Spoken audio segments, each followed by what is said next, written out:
Welcome back friends, welcome back to Click Study. तो friends, आज का यह वीडियो जो हमारी सीरीज चल रही थी प्राचीन इतिहास एंशिएंट हिस्ट्री, उसका अगला सीरीज है ये।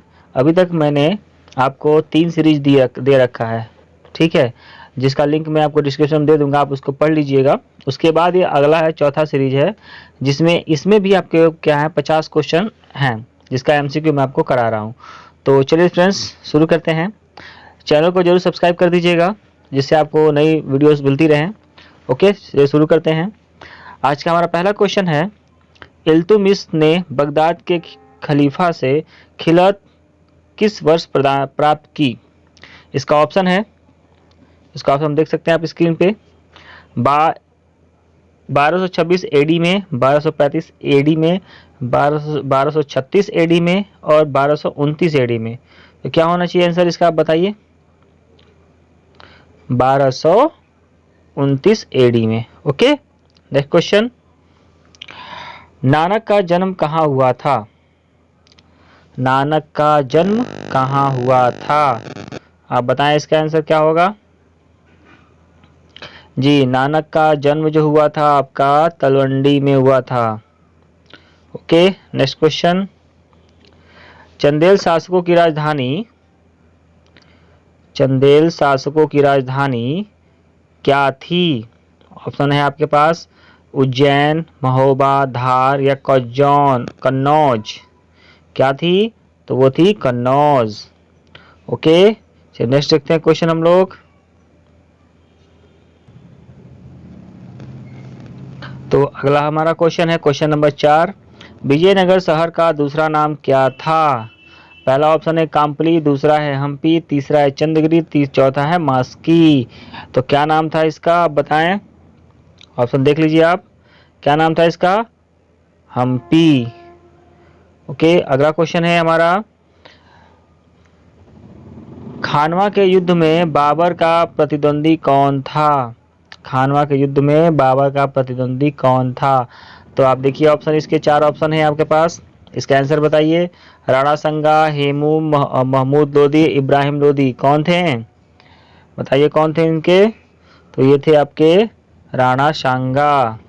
ओके, नेक्स्ट क्वेश्चन देखते हैं, पृथ्वीराज चौहान ने मोहम्मद गौरी को किस वर्ष में हराया था?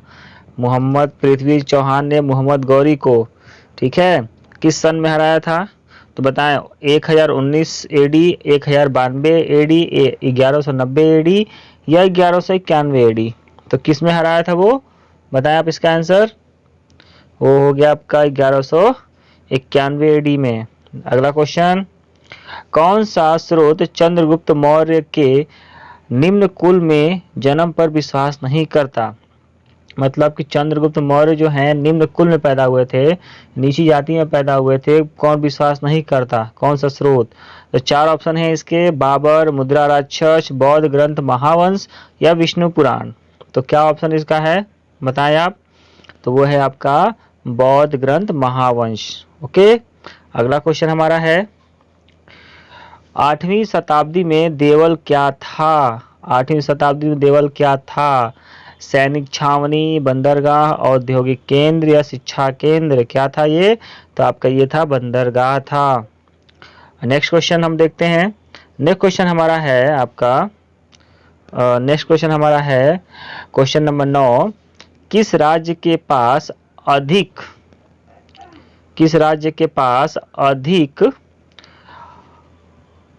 माफ कीजिएगा, किस राजा के पास अशोक ने राजदूत नहीं भेजा था?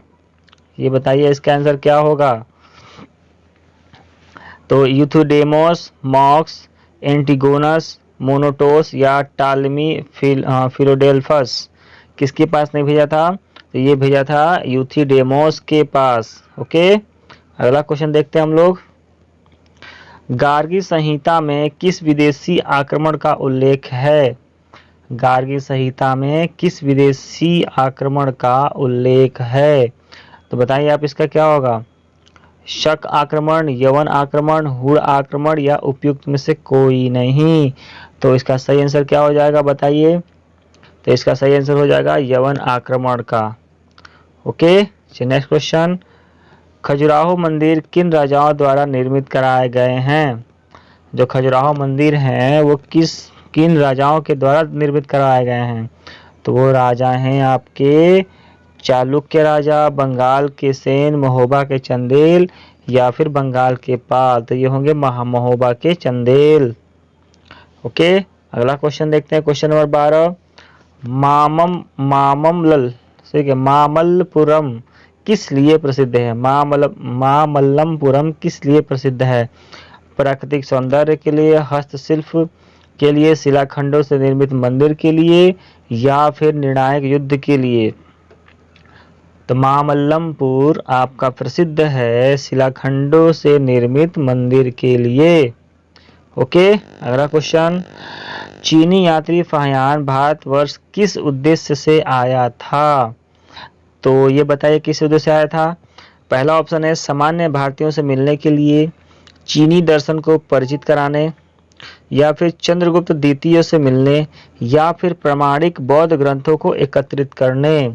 किस लिए आया था? तो ऑप्शन नंबर कौन सही होगा इसमें? ऑप्शन नंबर डी सही हो जाएगा।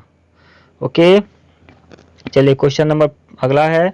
महरौली स्तंभ लेख का माफ कीजिएगा, क्वेश्चन नंबर 14। हाँ, महरौली स्तंभ लेख का चंद्र किसे माना जाता है? महरौली में जो स्तंभ है उसमें चंद्र है, उसे किसे माना जाता है? चंद्रगुप्त मौर्य को, चंद्रगुप्त प्रथम को, चंद्रगुप्त द्वितीय को या फिर कनिष्क को? किसको माना जाता है बताएं आप? तो इसका सही आंसर हो जाएगा चंद्रगुप्त द्वितीय को। क्वेश्चन नंबर 15 है।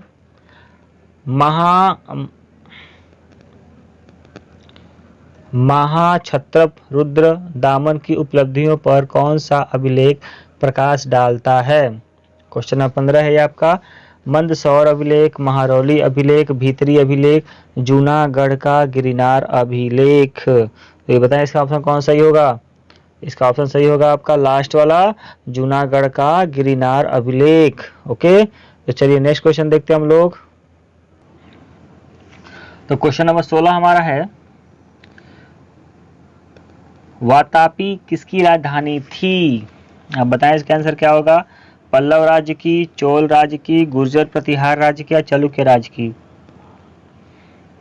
बताइए क्या होना चाहिए यहाँ पे? तो यहाँ पे दोस्तों हो जाएगा आंसर इसका आपका चालुक्य राज्य की, option number B. Next question है क्वेश्चन नंबर 17। समुद्रगुप्त की धर्म विजय के समय कौशल का राजा कौन था? समुद्रगुप्त की धर्म विजय के समय कौशल का राजा कौन था? 4 ऑप्शन है इसके, महेंद्र, धनंजय, नीलराज, हस्तिवर्धन। कौन था बताएं इसका आंसर? तो इसका सही आंसर हो जाएगा आपका महेंद्र। नेक्स्ट क्वेश्चन हमारा है इसमें, राज तरंगिणी किसने लिखी है? ऑप्शन नंबर है कल्हड़, विल्हड़, श्रीहर्ष, परिमल गुप्त। तो किसने लिखी है राज तरंगिणी? राज तरंगिणी लिखी है कल्हड़ ने। नेक्स्ट क्वेश्चन, हर्ष के साम्राज्य की दक्षिणी सीमा निम्नलिखित में से किसने परिसीमित की थी? हर्ष के साम्राज्य की दक्षिणी सीमा निम्नलिखित में से किसने परिसीमित की थी? यशोवर्मन ने, पुलकेशिन द्वितीय ने, शशांक ने या फिर देवगुप्त ने? किसने की थी? तो इसका सही आंसर हो जाएगा पुलकेशिन द्वितीय ने। ओके, नेक्स्ट क्वेश्चन है क्वेश्चन नंबर 20। इलाहाबाद प्रशस्ति किसके द्वारा लिखी गई? कालिदास, वत्सभट्टी, हरिसेन या रविकीर्ति? किसके द्वारा लिखी गई थी? बताएं आप इसका आंसर। ये लिखी गई थी आपका आंसर नंबर सी, हरिसेन के द्वारा। क्वेश्चन नंबर 21 है, भारतीय नेपोलियन किसे कहा जाता है? यानी कि भारत का नेपोलियन किसे कहा जाता है? Option A Chandragupta Maurya, option B Chandragupta द्वितीय, option C Samudragupta, option D Kanishka. तो इसका सही आंसर क्या होना चाहिए हमारा? इसका सही आंसर हो जाएगा option number C, Samudragupta. 22 number है, आर्यभट्ट कौन था? नाटककार, खगोल शास्त्री, कवि या चिकित्सक? तो ये कौन थे? ये आपके थे खगोल शास्त्री थे आर्यभट्ट। अगला क्वेश्चन है, हर्षचरित्र किसने लिखा था? हर्षचरित्र किसने लिखा था? बताएं आप, इसका आंसर क्या होगा? हर्षचरित्र किसने लिखा था? तो हर्षचरित्र लिखा था हर्ष ने, श्री हर्ष ने, भारवी ने या बाणभट्ट ने? तो आप इसमें कंफ्यूजन मत होइएगा कि हर्षचरित्र किसने लिखा था, हर्ष लिखे होंगे, नहीं, इसको लिखा था बाणभट्ट ने। अगला क्वेश्चन है, कनिष्क के राज्यारोहण की सही तिथि क्या थी? कनिष्क के राज्यारोहण की सही तिथि क्या थी? 78 एडी, 58 बीसी, 248 एडी या 125 एडी? तो सही तिथि क्या थी? इसका जब राज्यारोहण हुआ था तो 78 एडी में हुआ था। अगला क्वेश्चन हमारा देखते हैं हम लोग, निम्न में से कौन सा सिद्धांत जैन धर्म के सिद्धांतों के अनुकूल नहीं है? 4 सिद्धांत दिए गए हैं, आप देख सकते हैं। आत्मा की शुद्धि शरीर को कष्ट देने से होती है, केवल ईश्वर ही आत्मा का कैवल्य प्राप्ति मदद करता है, और सी है, जगत में प्रत्येक पदार्थ में जीवात्मा है, और डी है, आत्मा की शुद्धि ज्ञान प्राप्त करने से नहीं होती। अब बताएं आप, इसका आंसर क्या होगा? इसका आंसर ये हो जाएगा 25 का ऑप्शन नंबर बी, केवल ईश्वर की आत्मा को कैवल्य प्राप्ति मदद करता है। ये गलत है, ठीक है, इस सिद्धांत के अनुसार गलत है, जैन धर्म के अनुसार। अगला क्वेश्चन है, यूप का संबंध किस स्तंभ से है? यूप का संबंध किस स्तंभ से है? आप बताएं, इसका आंसर क्या होना चाहिए? विजय स्तंभ से, यज्ञ स्तंभ से, सीमा स्तंभ से या कर स्तंभ से? बताइए क्या होगा इसका आंसर? तो इसका आंसर हो जाएगा आपका ऑप्शन नंबर बी, यज्ञ स्तंभ से। अगला क्वेश्चन है, चित्रित धूसर मृदभांड का संबंध किस काल से है? चित्रित धूसर मृदभांड का संबंध किस काल से है? तो हड़प्पा सभ्यता, वैदिक काल से, कृषाण काल से, मौर्य काल से है? तो किससे है आपका? ये वैदिक काल से है, ऑप्शन नंबर बी। आहत सिक्के के निर्माण में प्रयुक्त मुख्य धातु क्या थी? आहत सिक्के थे, एक प्रकार के सिक्के बनाए जाते थे जो एक धातु के बनाए जाते थे। तो धातु किस चीज की धातु होती थी? कांसा की, तांबा की, सोना की, चांदी की? किसके होते थे ये? तो ये तांबे के होते थे। क्वेश्चन नंबर अगला है, प्राचीन वैदिक ग्रंथों में निम्नलिखित में से किसका उल्लेख नहीं है? 4 ऑप्शन है इसके, बाल विवाह, विधवा विवाह, नियोग प्रथा या फिर स्त्री शिक्षा? आप बताएं इसका आंसर। तो इसमें से किसका उल्लेख नहीं मिलता है? तो वो है आपके बाल विवाह का उल्लेख नहीं मिलता प्राचीन वैदिक ग्रंथों में। अगला क्वेश्चन है, ऋग्वेद में से किस देवता का उल्लेख नहीं है? ऋग्वेद में निम्न में से किस देवता का उल्लेख नहीं है? मतलब ऋग्वेद में कौन से देवता का उल्लेख नहीं है? विष्णु, मारुत, ब्रह्मा या सोम? किसका उल्लेख नहीं है बताइए आप? ये हो गया ब्रह्मा। ऋग्वेद में ब्रह्मा का उल्लेख नहीं है, ध्यान दीजिएगा ये बात। अगला क्वेश्चन है हमारा, ऋग्वेद कितने मंडलों में विभक्त है? भाई मंडल है, उसमें कौन कौन से मंडल विभक्त हैं आपके? तो 7, 8, 12, 10। तो कितने मंडलों में विभक्त है वो? तो आपके 10 मंडलों में विभक्त है। अगला क्वेश्चन, हड़प्पा सभ्यता के लोग निम्न में से किस वस्तु का प्रयोग नहीं करते थे? हड़प्पा सभ्यता के लोग निम्न में से किस वस्तु का प्रयोग नहीं करते थे? तो क्या हो जाएगा? पहिया, भाला, सिक्के, नौका? किसका प्रयोग नहीं करते थे? तो वो लोग सिक्के का प्रयोग नहीं करते थे। ओके, अगला क्वेश्चन है, मोहनजोदाड़ो की विशालतम इमारत कौन सी थी? अन्नागार, महास्नानागार, सभागृह, भोजनालय? तो बहुत आसान क्वेश्चन है आपका, बता सकते हैं आप कौन सा होगा इसका आंसर? महास्नानागार। नेक्स्ट क्वेश्चन देखते हैं हम लोग। हड़प्पा सभ्यता का उत्कर्ष किस समय के पश्चात रुक गया? ठीक है, हड़प्पा सभ्यता का उत्कर्ष किस समय के पश्चात रुक गया था? तो 3000 ईसा पूर्व, 2500 ईसा पूर्व, 1750 ईसा पूर्व या फिर 1900 ईसा पूर्व में रुक गया था। सही उत्तर बताएं आप। इसका सही आंसर क्या होना चाहिए? सही इसका आंसर हो जाएगा इसका 1900 ईसा पूर्व में। उसका इसके बाद 1900 ईसा पूर्व के बाद उसका उत्खनन रुक गया था, उत्कर्ष। ओके, नेक्स्ट क्वेश्चन देखते हैं हम लोग। ये आपका क्वेश्चन नंबर 35 चल रहा है। दोस्तों आप ध्यान दीजिएगा, ये आपका प्राचीन इतिहास का चौथा सीरीज है जिसमें मैंने 50-50 क्वेश्चन कंप्लीट करा रखे हैं बाकी 3 की सीरीज में। तो इसमें भी आपके 50 क्वेश्चन है टोटल, और इसके बाद आने वाले और भी सीरीज है जिसमें मैं आपको 50 क्वेश्चन ही कंप्लीट कराऊंगा बारी बारी करके। अगर आपको एक ही बार में ज़्यादा क्वेश्चन चाहिए तो आप प्लीज़ कमेंट में लिखें, मैं आपको 100 क्वेश्चन भी कंप्लीट करा दूंगा, बस वीडियो थोड़ी लंबी जाएगी। ओके, तो अगला क्वेश्चन पढ़ते हैं हम लोग। कवि कालिदास किसकी आराधना करके प्रतिभाशाली बने थे? जो कालिदास थे किसकी प्रार्थना किए थे तो उनके ज्ञान की प्राप्ति हो गई थी, ये समझ लीजिए आप। ठीक है, तो भगवती, विष्णु, लक्ष्मी, शिव, बताएं आप। तो इसका सही आंसर हो जाएगा दोस्तों भगवती की।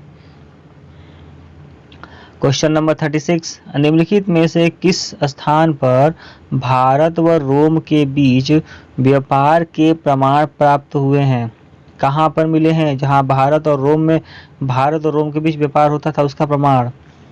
अरिकमेंडू, ताम्रलिपि, कावेरी पट्टनम या फिर भृगु कच्छ, कहाँ मिला है बताइए। इसका सही आंसर हो जाएगा option number A, Arikamedu. Okay, next question. Hinayana व महायान में मतभेद का निम्न में से कौन सा कारण नहीं था? ध्यान दीजिएगा, परीक्षा में जब भी आप क्वेश्चन पूछा जाएगा ये नहीं पूछ सकता, बहुत कम चांस है कि क्या था, लेकिन ये चांस बनता है कि ये पूछे कि क्या नहीं था। ठीक है, तो उसके लिए आपको पता होना चाहिए कि क्या क्या था। इसका आंसर बताइए आप। संस्कृत भाषा का प्रयोग, बोधिसत्वों की पूजा, मूर्ति पूजा या धन की लालसा। हीनयान और महायान में कौन सा कारण मतभेद नहीं था, बताइए आप इसका। तो क्या हो जाएगा इसका? धन की लालसा, दोनों में नहीं था। उस संप्रदाय का वास्तविक नाम क्या है जिसे बाद में जैन धर्म कहा गया? उस संप्रदाय का वास्तविक नाम क्या है जिसे बाद में जैन धर्म कहा गया? तो बताएं आप इसका। तीर्थकर, अजीवक, जिन, निर्ग्रंथ, किसको कहा गया है जैन धर्म? ऑप्शन नंबर डी, निर्ग्रंथ को। ठीक है, अगला क्वेश्चन।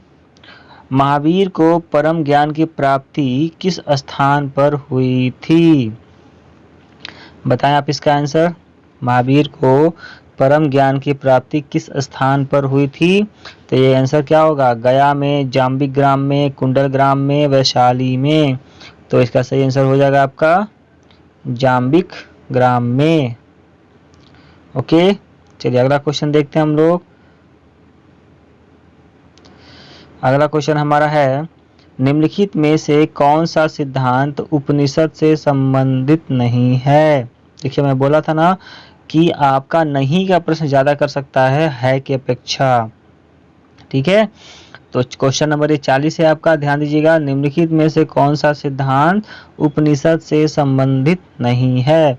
4 ऑप्शन है। पुनर्जन्म सिद्धांत, दुख सिद्धांत, मोक्ष सिद्धांत या फिर कर्म सिद्धांत। तो सही आंसर आप इसका बताइए क्या हो जाना चाहिए आपका इसका सही आंसर। तो इसका सही आंसर दोस्तों होगा दुख सिद्धांत, जो है आपका उपनिषद से संबंधित नहीं है। चौथा क्वेश्चन है, अगला क्वेश्चन है क्वेश्चन नंबर 41। गौतम बुद्ध द्वारा उपदिष्ट निर्वाण का अर्थ है? गौतम बुद्ध द्वारा उपदिष्ट, ओके, निर्वाण का अर्थ क्या है? देखिए निर्वाण क्या है? जन्म मरण से रिलेटेड चीजें हैं ये तो ठीक है, मृत्यु से नहीं है, जन्म मरण के चक्र से मुक्ति है निर्वाण प्राप्त करना। ठीक है, तो सिंपल से इसका आंसर था आपका बी, इसको लगा सकते हैं आप। अगला क्वेश्चन देखें, क्वेश्चन नंबर 42। द्वितीय संगम का स्थान था? ये संगम आपका इलाहाबाद में लगता है। ठीक है, और ये आपका हो गया कौन सा स्थान? द्वितीय स्थान था। कांची, मदुरई, कपालपुरम या वंजी, कौन सा ऑप्शन सही है इसका? तो ये हो जाएगा आपका कपालपुरम में। क्वेश्चन नंबर हम लोग देखते हैं अगला। क्वेश्चन नंबर है आपका 43। सिंधु सभ्यता के लोग निम्न में से किसकी खेती नहीं करते थे? गेहूं की नहीं करते थे, चावल की, कपास की या जौ की नहीं करते थे? किसकी नहीं करते थे वो लोग? तो उनको जो था चावल की खेती वो नहीं करते थे, माफ करिएगा, ये जो थे चावल की खेती नहीं करते थे, ठीक है, तो वो चावल के बारे में नहीं जानते थे। क्वेश्चन नंबर 44 है, चतुर्थ बौद्ध संगीति यानी सम्मेलन किसके शासन काल में संपन्न हुई थी? ऑप्शन है अशोक, कनिष्क, अजातशत्रु या बिंबिसार। किसके शासन काल में कंप्लीट हुई थी?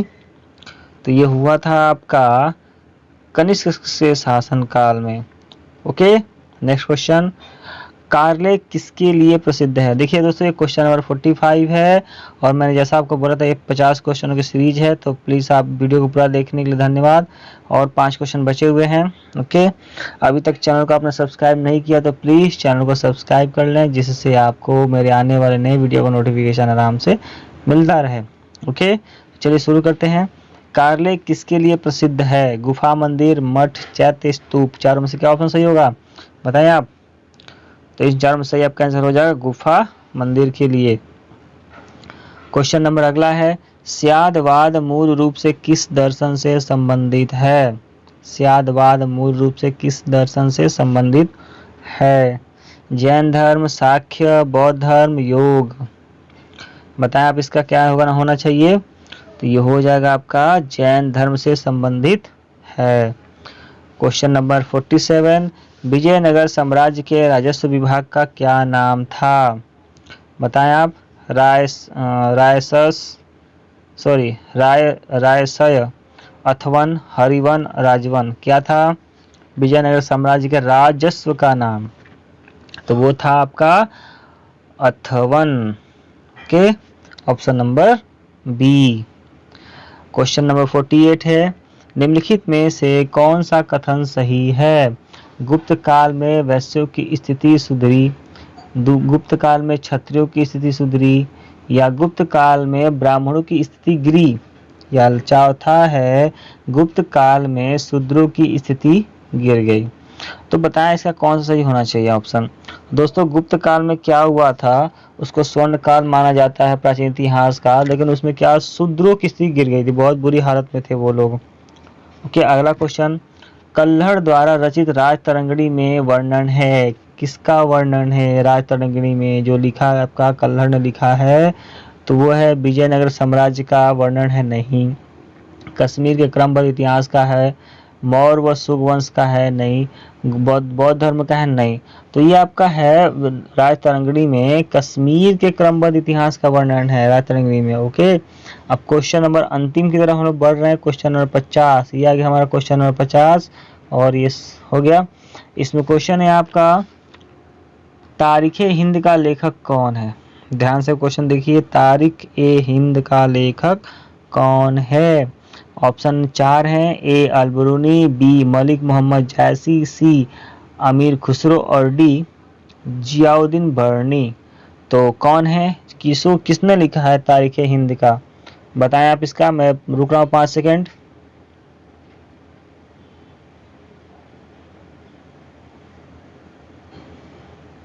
तो दोस्तों, तारीख हिंद के लेखक हैं आपके ऑप्शन नंबर ए अलबरूनी। ओके, तो दोस्तों ये आज का वीडियो कंप्लीट हो गया, जिसमें मैंने आपको 50 क्वेश्चन कंप्लीट करा दिए। अगर वीडियो आपको पसंद आई तो प्लीज़ लाइक ज़रूर करें और शेयर करना ना भूलें, जिससे आपके दोस्तों फ्रेंड्स को भी ये वीडियो मिल सके और वो भी अपनी प्रिपरेशन में इसको जोड़ सकें। ओके, अब जैसे जैसे मैं आपको ये कम से कम आपके 50 क्वेश्चनों का सीरीज में करते करते मैं आपको कम से कम 10-12 सीरीज कंप्लीट करा दूंगा। इसके बाद मैं आपको मध्यकालीन इतिहास और आधुनिक इतिहास के बारे में सारा बताओ, इस तरह कंप्लीट करा दूंगा आपको सीरीज, जिससे आपको तैयारी कंप्लीट हो जाएगी। ओके, तो चलिए दोस्तों, अगले वीडियो में हम लोग मिलते हैं। वीडियो देखने के लिए बहुत बहुत धन्यवाद।